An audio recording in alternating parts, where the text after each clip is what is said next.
गांव में एक बात कही जाती है, अगर कोई पीछे से तुम्हारा नाम ले तो पलटकर मत देखना, क्योंकि जो चीज़ तुम्हारा नाम जानती है तुमसे पहले वहाँ रह चुकी होती है। ये कहानी है एक ऐसे गांव की जहाँ रात को लोग दरवाज़ा बंद करना नहीं भूलते, पर रात के बाद सिर्फ दरवाज़ा बंद करना काफ़ी नहीं होता।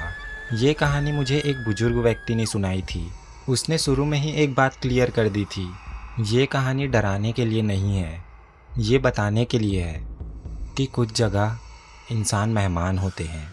गांव का नाम था भैरवपुर और बात हो रही थी खेत के बीच वाले कुएं की।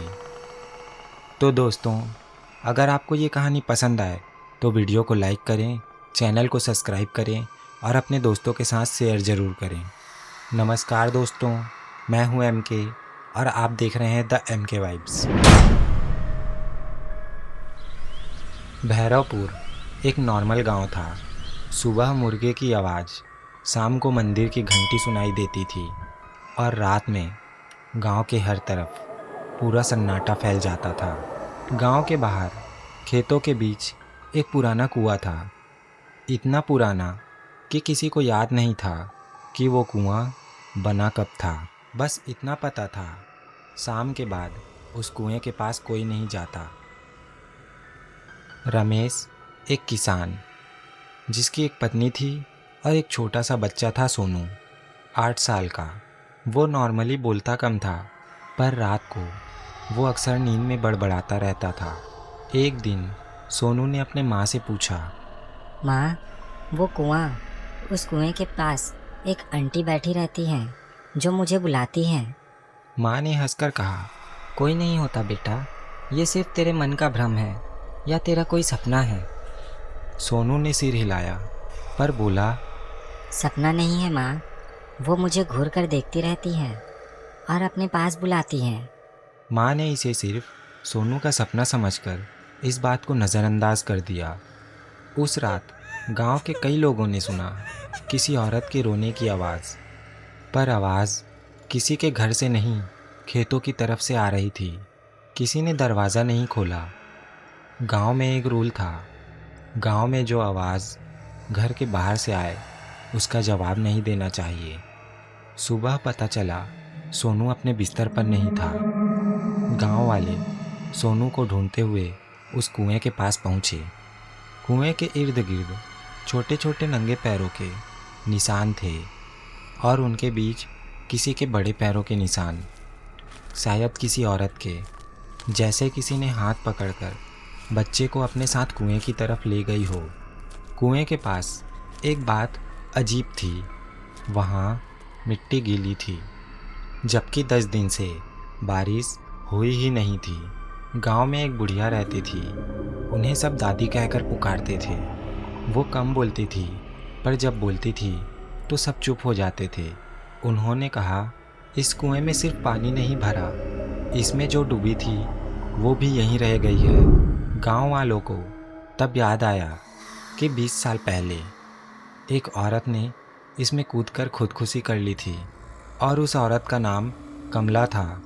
उस रात सोनू नहीं मिला, पर रात के लगभग 2 बजे रमेश के घर के बाहर से एक आवाज़ आई। रमेश, तेरा बेटा मिल गया है। आवाज़ सोनू की माँ जैसी थी। रमेश दरवाज़ा खोलने ही वाला था कि उसे दादी की बात याद आ गई। जो आवाज़ रात में घर के बाहर से आए वो अपनों की नहीं होती। रमेश रुक गया। उसे याद आया, जो आवाज़ आई है वो उसकी पत्नी की है और उसकी पत्नी घर के अंदर ही है। और फिर उसी वक्त छत पर किसी के चलने की आवाज़ आई। दूसरे दिन जब गांव वाले छत पर गए, वहाँ गीले पैरों के निशान थे और बीच बीच में छोटे पैरों के निशान भी, जैसे कोई बच्चा छत पर चल रहा हो, पर सोनू का कोई पता नहीं। तीसरे दिन रमेश हिम्मत करके उस कुएं के पास सोनू को खोजने गया। रमेश ने टॉर्च की रोशनी कुएं के अंदर डाली। कुएं के अंदर सिर्फ पानी था। रमेश को कुएं के अंदर कुछ चमकता हुआ दिखाई दिया।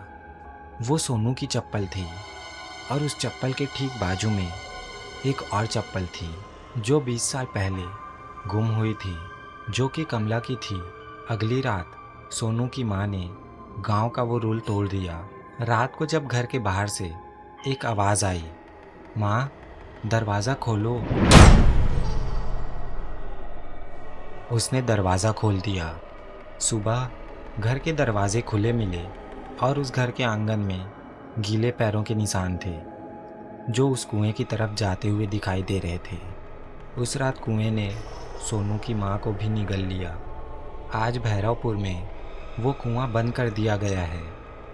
पर गांव वाले कहते हैं रात को अगर हवा अचानक ठंडी हो जाए और बच्चे के हंसने की आवाज़ आए तो समझ जाना कमला अपने बेटे को ढूंढ रही है। और एक बात, गांव में कोई भी रात को कुएं की तरफ नहीं जाता, क्योंकि जो वहां जाता है वो वापस दोबारा घर नहीं आता। और कभी घर के बाहर किसी के पुकारने की आवाज़ आती है तो कोई उसका जवाब नहीं देता, क्योंकि जवाब देने पर कमला उन्हें ले जाती है। तो दोस्तों, ये थी कमला की कहानी। अगर आपको ये कहानी पसंद आए तो वीडियो को लाइक करें, चैनल को सब्सक्राइब करें और अपने दोस्तों के साथ शेयर ज़रूर करें। तो मिलते हैं अगली डरावनी कहानी में। तब तक के लिए सावधान रहिए।